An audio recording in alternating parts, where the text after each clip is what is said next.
Apa kabar? Alhamdulillah. Semoga kita termasuk orang-orang yang bisa menyikapi episode apapun dalam hidup ini dengan sikap yang tepat. Karena hidup ini perpindahan dari satu episode ke episode lain dan terus sampai nanti kita meninggal. Ada waktu bayi, pindah ke anak-anak, sekolah, kemudian berumah tangga, lalu ya seperti itulah kita punya anak, dan sekarang kita memasuki babak selanjutnya adalah babak masa persiapan kemerdekaan, yaitu masa pensiun, masa yang amat indah, masa yang penuh berkah, karunia Allah, agar kita punya waktu yang lapang untuk bisa mengevaluasi perjalanan hidup kita, agar kita punya waktu yang cukup untuk bisa memperbaiki apa yang salah, melengkapi apa yang kurang, sehingga babak akhir dalam hidup kita ini akhirnya adalah kesuksesan. Tahukah kesuksesan? Sukses itu husnul khotimah, akhir hayat yang baik. Namun banyak orang yang salah strategi, salah menyikapi masa pensiun ini.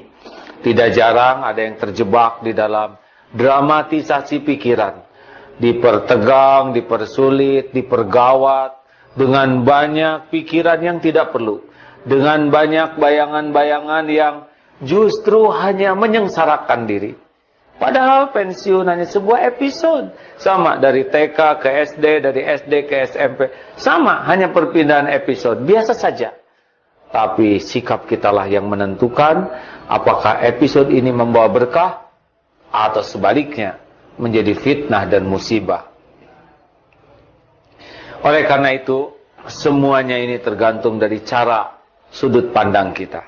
Kalau kita melihat pensiun adalah karunia Allah, masa yang sangat berkah untuk kita bisa mengevaluasi, memperbaiki, dan menyiapkan babak akhir hidup kita sebaik-baiknya, maka pasti bersyukur. Karena dalam masa pensiun kita sudah tidak banyak terikat dengan kantor yang rutin, yang selama berpuluh tahun kita hidup. Banyak kita melakukan hal-hal yang tidak wajib kita lakukan, bahkan yang haram, karena terikat oleh situasi. Sekarang kita akan memasuki masa yang paling berkah, masa pensiun. Berikut ini secara sederhana saja, ada 5 kiat menghadapi persoalan. 1, kita harus sangat siap dengan yang cocok dan yang tidak cocok dengan keinginan kita. Mengapa? Karena hidup ini mustahil akan selalu cocok. Dan bila cocok semua, pasti akan bermasalah. Ibu ingin sehat, bapak ingin sehat, yang lain juga ingin sehat. Kalau semuanya ditakdirkan sehat, tahu sendiri kan? Dokter, rumah sakit, toko obat, pabrik obat, dan infrastrukturnya pasti akan menjadi masalah besar. Sakit, sehat sama saja, tergantung bagaimana menyikapinya. Tepat menyikapi sehat, berkah. Tepat menyikapi sakit, juga berkah.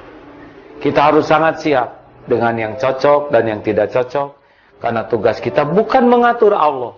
Tugas kita cuma 3, meluruskan niat, menyempurnakan ikhtiar, dan pasrahkan kepada Allah dengan tawakal. Apapun yang terjadi, kalau sudah niatnya lurus, ikhtiar maksimal dan tawakal, itu pasti yang terbaik. Tidak penting keinginan kita selalu terwujud. Yang terpenting adalah apa yang terbaik menurut Allah, karena dialah yang maha tahu. 2, kalau sudah terjadi, terima, ridho. Orang itu menderita bukan karena kenyataan. Orang itu menderita karena tidak menerima kenyataan. Bukan tidak bisa menerima, tidak mau menerima kenyataan. Setiap takdir sudah diukur oleh Allah. Setiap episode sudah diukur juga. Berat ringannya tergantung dari kemampuan kita menerima. Seperti genteng jatuh ke jidat. Kalau sudah kena, ridho. Karena tidak ridho juga sudah benjol. Tidak bisa kita mengatakan, saya tidak menerima. Tanda terimanya sudah ada. Nasi jadi bubur, terima sambil cari cakwe, kacang polong, kerupuk, kecap, seledri, bawang goreng. Jadikan bubur ayam spesial. Siap menghadapi pensiun, Kalau sudah terjadi, nikmati sambil kita cari hal apapun yang membuat masa pensiun kita masa yang paling indah. 3, jangan mempersulit diri. Ayolah kita jujur. Sudah banyak episode yang kita jalani. Sudah sering kita ngarang, tegang, cemas. Begitu gawat seperti yang akan kita hadapi. Tapi sesudah kita lewati, biasa saja. Tidak segawat yang kita duga sebelumnya. Usia seperti kita ini sudah tua, sudah banyak yang kita lewati. Masih hidup, masih makan, masih berpakaian, masih berteduh. Kurang apa? Kurang syukur dan kurang ajar, maaf, kurang bijak terhadap karunia Allah. Makanya kendalikan diri, jangan segala dikarang. Ada Allah, ya. Semuanya sudah pas kok. Kerjakan dengan baik, HHN, hadapi, hayati episode ini, dan nikmati dengan ada di jalan Allah. Tidak ada yang gawat. Rezeki sudah ada. Sebelum kita lahir, sudah ada. Ada nafas, ada rezeki. Kita tidak akan mati sebelum rezeki kita habis, jatah kita. Maka nikmati saja. Yang keempat, inilah evaluasi diri. Karena tidak ada satupun karunia kecuali dari Allah. Dan tidak ada satupun keburukan yang menimpa kecuali diundang oleh perilaku buruk kita sendiri. Kalau kita bisa menemukan keburukan kita dan kita bisa tobat, hadiahnya hati jadi tenang. Jalan keluar akan ada dan pertolongan Allah akan datang dengan sendirinya dari tempat yang tidak diduga. Kuncinya adalah tobat.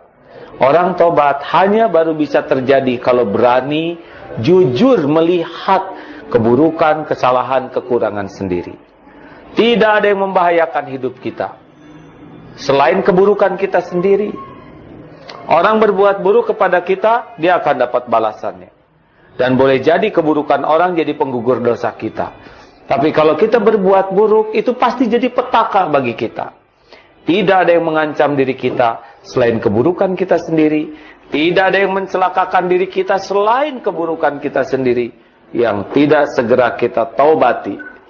Inilah ladang waktu yang luas. Kita bisa tafakur. Buka lembaran-lembaran hidup yang salah. Yang kurang kita mohon ampun ke Allah. Minta maaf kepada orang. Dan kita perbaiki. Maka sibuklah dengan memperbaiki diri, insya Allah semua akan menjadi lebih baik. Dan yang kelima adalah cukuplah Allah sebagai penolong kita. Segala-gala yang ada ini cuma ciptaan Allah. Tidak bisa memberi manfaat kalau Allah tidak menghendaki. Dan tidak bisa membawa mudarat kecuali kalau Allah menghendaki. Tanpa kehendak Allah tidak ada nikmat sekecil apapun yang datang. Dan tidak jatuh sehelai rambut pun. Oleh karena itu dekati Allah. Pencipta, pemilik, penguasa, penentu segalanya. Mendekati makhluk tidak salah. Tapi berharap dari makhluk, bergantung bersandar ke makhluk, itulah biang kesengsaraan kita. Termasuk kepada benda. Semua hanya ciptaan. Tidak bisa membahagiakan. Tidak bisa menolong. Tidak bisa memuliakan tanpa izin pemiliknya. Inilah kesempatan emas. Mari kita patuh ke Allah. Wa may yattaqillah yaj'al lahu makhrajan. Makin dekat dengan Allah, pasti ada jalan. Jalan dibuka, baik yang terpikir maupun yang tidak terpikir. Wa may yatawakkal 'ala Allah, yang hatinya pasrah sambil menyempurnakan ikhtiar, fahuwa hasbuh. Pasti Allah cukupi. Allah tahu keperluan kita lebih tahu daripada kita sendiri. Karena dialah Allah yang menciptakan kita memiliki keperluan. Dan dialah Allah pemilik segala keperluan kita. Dan dialah Allah satu-satunya yang bisa mencukupi kebutuhan lahir, akal maupun batin kita. Maka masa pensiun, masa berkah. Bisa taubat.